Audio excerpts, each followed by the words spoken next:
Welcome, everyone. I'm so happy you're joining me tonight as I share some tips and tricks with you on using these new stamp pads, new ink colors, and a new design that I just absolutely love. So I want to say thank you to Southridge Studios for sharing a card similar to this. When she made it, it was kind of a half barn door card, but I want to show you how to make this one tonight. So I'm going to hop on and just say hi for a minute. Hello, welcome, Bonnie. I see your comment on there. Good to see you. Glad you made it home in this windy day that we have here in Alberta. And I have got a notice that the wind warning has gone away, so that's a good thing. And it was a great day to spend in my craft room. So I got lots accomplished, and I'm hoping you did too. So hop on in the comments, chat with each other, and let me know what you've been working on. I'd love to see your samples whenever you get time, okay? So I'll go down to the desktop again and just talk a little bit about these cards. I'll show you more later because I'm going to show you how to make some. I want to show you this card that I made last week because usually I forget to talk about this. If you watch my videos at all, go back on my YouTube channel and find the one from last week, which is a book card. Does stand up, and Maggie O is the winner for that. All you have to do to get your name in the draw is to comment between now and next week's live on Thursday. The Maggie, yes. Oh, I'm glad you're happy with that card. I will send it to you before too long. The new stamp pads are magnetic. These are the new in colors for 2026 to 2028, and I'm loving all of them. Not often do I like all of them. And you might guess that, of course, my favorite is the blue one, but I do like all of them. I like how the stamp pads open and close. So easy. Snap again. You can stack them like this if you want while you're working with them. I just find them really easy to use. So they are in 5 new colors, as you can see there. I do have the glimmer paper, and yes, sorry, it's going to be kind of, well, there it's out of focus even. But in a minute, maybe the camera will show you. It is Golden Glow, Hydrangea Hue, Crisp Cantaloupe, Peaceful Pine, and Barely Blush. And they are gorgeous colors. And I just discovered when I took this out of the package, it's the same on the other side. So you don't have to decide which side you want to use for that. Other couple things happening right now. The product of the month for May is Berry Botanical Vellum. 4 different designs of that. 12 sheets, 3 each of 4 designs. And I've seen some great things with it. My package will be on its way shortly. I haven't ordered it yet, but I will. You can get that if you have a $100 order. It will cost you $7. Or maybe less if you're using some of your rewards. Don't forget you can use your rewards. The new starter kit offer. You can get $165 worth of product for $135, and all 5 of these, which is the total. If you buy them in a bundle, they are $90, so that's a $90 bonus. And if you don't want those, you can get an extra $50, so that's $215 for only $135. So just give it a thought, because everybody's always welcome. If you live in Canada, you can be on my team. So, and I'd love to have you join me. Let me know if you have any questions on that. I'm going to try and watch comments as we go. I see Bonnie, I see Maggie. Yes, we've been missing you too, Maggie. So glad you're here with us today. I'm going to use Crisp Cantaloupe tonight. But before I get started, I want to show you a couple things that I did for making this card. One of them was, you'll notice on here, I have Hydrangea Hue twine. We don't sell that. So what I did, I have this handy dandy bow tire, and it works really well for something like this. And I'm going to color with the dark Crisp Cantaloupe. I'm going to color the twine. So I want to do that now so it kind of dries before I go to use it. So all you have to do is take your blends and You could do it on paper. I like doing it on my silicone mat. And I'm not worried about it being totally colored. I just want enough that when I hold it up against white, it's going to show. And I don't need, for that particular design that I did, I don't need a huge amount. This is probably even too much. But I just wanted to show you how to color that. Hello, Ines. Hello, Betty. Good to see you. So now that I've colored it, I'm just going to set it aside. And I'm going to do a couple other things that are a bit different. I'm going to bring on my cut and emboss machine because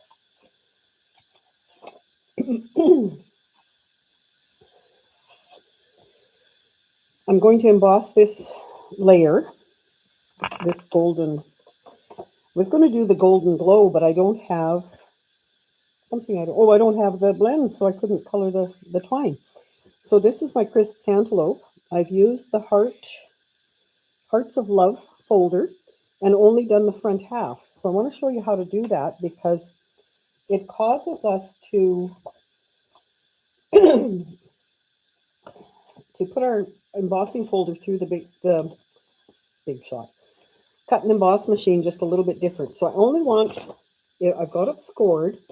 I'm going to line it up with this line that Stampin' Up gives us and have the score line right on the edge.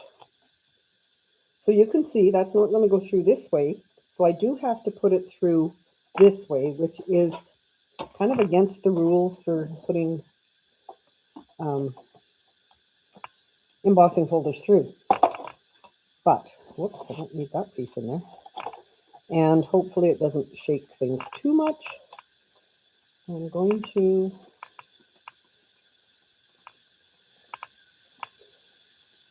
Maggie, does it hurt your blend tip by doing the coloring of the twine? No, because I'm not applying a lot of pressure and I'm just using the side of it to kind of brush the color on. So therefore, you don't want to do it often and you want to be careful with your embossing folder, but it's just embossed up to the edge.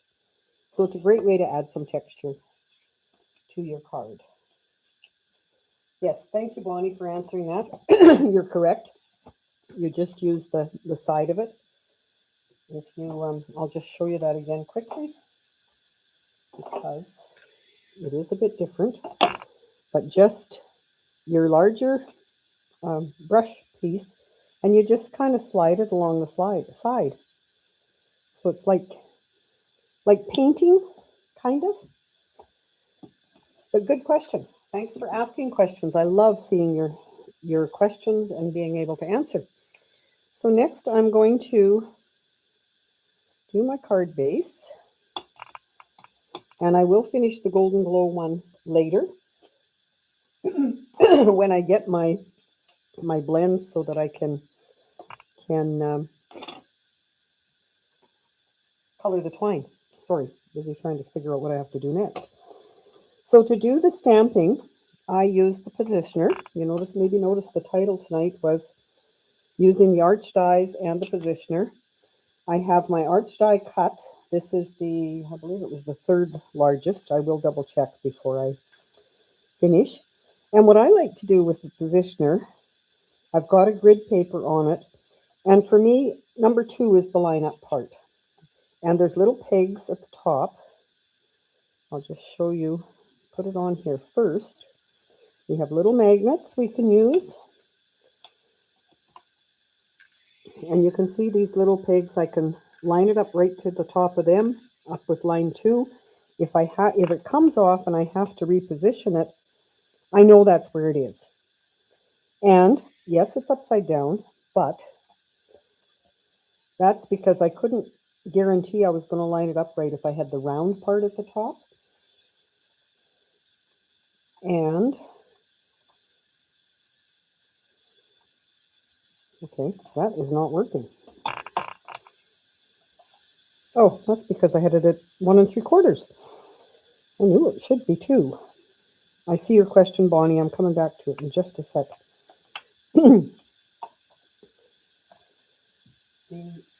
embossing folder that I used, what was your question, is the Hearts of Love, number 167071. It is still available as far as I know. I don't have last chance marked on it anywhere, so it must still be available. Yes, that's the only thing I could think of, Maggie, was to do it upside down like that. So I'm going to ink my stamp. And another reason I wanted to use this for this particular project was that I've heard some people say they can't get much ink with the new pads. They just don't ink like they should and whatever. And I thought, well, if that's going to happen, I want to be able to stamp it twice or 3 times. So using this, I can do that. So you can see it's lined up to where it's not going to hit the magnets and it will work. I'm going to take my ink and I've got it on a fairly solid surface. And I'm just going to stamp all around. I've heard some people say to get a good coverage, you stamp, like tap, then you rub it, then you tap again. I don't know if you have to do all of that, but I'm going to reach for a tissue because I like to, when especially on these bigger stamps, and that stamp is from the Nature's something. It's been around for a while, but I thought it went really well. And you can see there's a little bit that I didn't have ink on. So I don't know why. Maybe I didn't press hard enough in the center. But because it's on the Stampin' Positioner, I can push it again. Stamp it again. Push it. Whatever. You know what I mean. And I've got good coverage. So then I will take it. And I did this particular card for a swap where I needed 16 of them. So it was quite easy with having everything positioned on the Stampin' Positioner. So next I'm going to glue that to my card front. And keep chatting. Hello everyone, good to see you. And I hope that you will do some creating before too long.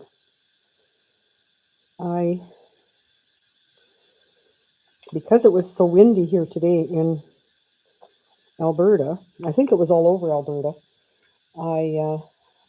Nature Symphony, thank you, Betty. We talked about this in my Christmas card class today, that the name of this set. So that is on. Then to my greeting, I stamped, and I'll show you what I did for cutting that out, which is another tip. I love giving you lots of tips for when we're doing things.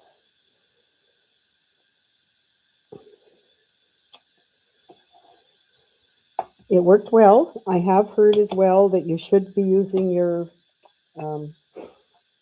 foam mat under it.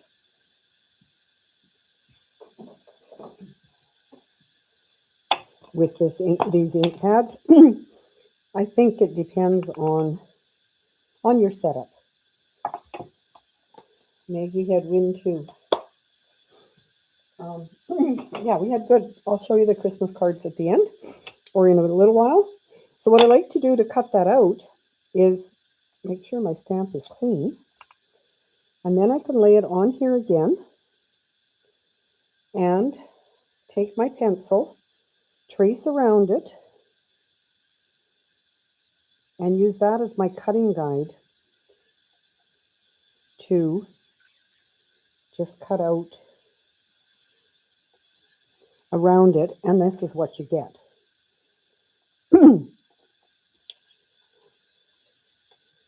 Just a little bit of a draw pencil line around there, and I can cut it.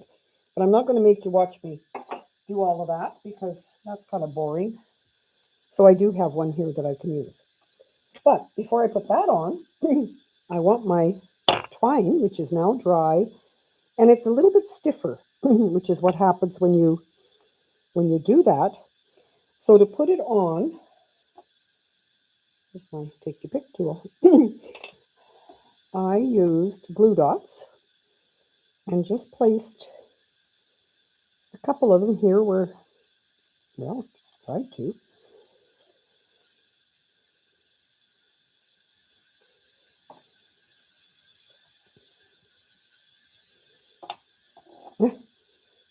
Maggie, Bonnie, I haven't done the technique of forever.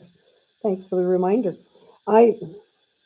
Sometimes I know that lots of people like to put ink around the edges and whatever. I personally don't do that very often. So for me, this is a way to get kind of a neat cut. And I'm just going to place this on my glue dots. I don't need that piece of whatever. And before I cut it, make sure it's where I want it. I'm just going to leave it like that. I've got my words ready. And I'm going to cut the twine off. So no need to tie a bow all the time. Sometimes that gets to be just a bit much, doesn't it? If you have to tie a bow and make it come out the way you want it. I know some people prefer tying bows. Other people tie knots. In one of the Christmas cards we did today, we just tied a knot for a ribbon, and it worked well. And then I do have white for the inside. The only one I did not put white on was the Barely Blush. I'll show you that one in a minute because it is quite light. And I think you could write your greeting on it quite easily. And then we always need a little bit of sparkle, so I use the butterflies on my cards. And those, I don't know if they're back or not, but they were. So the butterflies, oh, that's really hard to see. There. They're very pretty. And there's two sizes, the larger and the smaller, and they do have white as well as the in colors. So I am going to, I used all of the crisp cantaloupe ones on my swap cards. So I'm going to use 3 of the tiny ones. They're really tiny, but they are so cute. So yes, today is the last day to register for the monthly card class, which we do quite often different techniques. I've got most all of those planned already. So if you want to join that, you can still register tonight. As always, it's a free class unless you want the PDF. And then I'm just going to put this together while I've still got it, or I'll lose it. And then I can show you all the colors. If you do want the PDF for the class, that's $10. So let me know on that. And as always, you're welcome to join us. We have a good visit and just catch up about life in general. Everybody's got a different story happening, but we all enjoy creating and spending time with each other. I love having my Zoom calls with all of you, and I hope you like them too. As always, as you're watching on YouTube, please like and subscribe to my channel. That helps me get noticed by the YouTube algorithm, if I can say it right. So I will put, I've got my words for there, and I will put it when I get the ribbon and I can do it. So the Crisp Cantaloupe, the Golden Glow, Hydrangea Hue, Peaceful Pine, and this is the pink one. I was really impressed with how dark the pink did come out, because again, I've heard stories, read blog posts about how it doesn't stamp very well.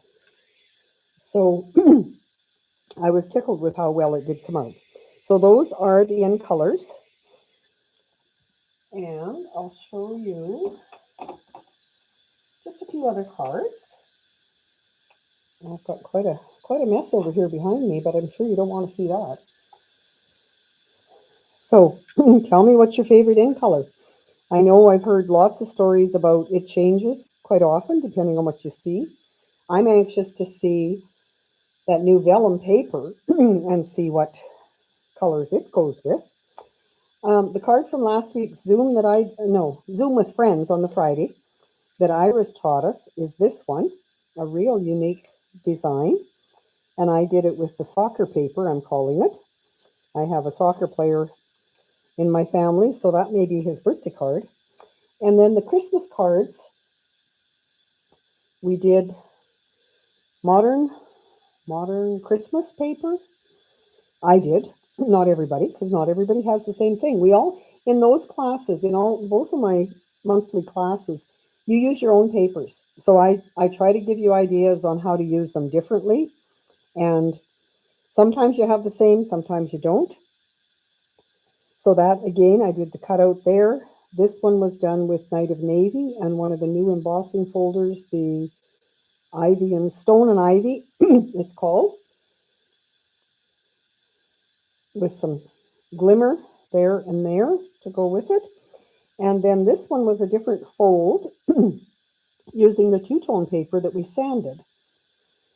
That way and that way. I just thought it was a very unique fold, and the ladies did an awesome job with it. So we had lots of fun. So let me just double check. We've got a hydrangea, a peaceful pine. Coming in late. Hello, Marie. Yes, this is the card that I showed how to make. So quick and easy. Good to see you there. Hopefully you enjoyed. Hopefully you will make some and share them. I do a post every Saturday on Facebook for sharing Saturday. And I love seeing all the new cards that people are sharing on there and giving us ideas. There's lots on YouTube. We talked about a couple new designs today when we were in class, and I will be trying a couple of them for class probably next week, as well as on my YouTube lives. And just double checking if there's anything I missed that I haven't answered. Good to see everybody, and please do keep in touch. Please let me know. You can see on the screen, subscribe to my newsletter, which is where you find out where everything is happening. And I don't bombard you, maybe once, maybe twice a week, just depending on what's happening. And just before I go, I just want to share this card again from last week that Maggie is so excited that she's won. So it will be in the mail to you, Maggie. Thank you so much, all of you, for joining me. And I do hope to see you again. Take care now.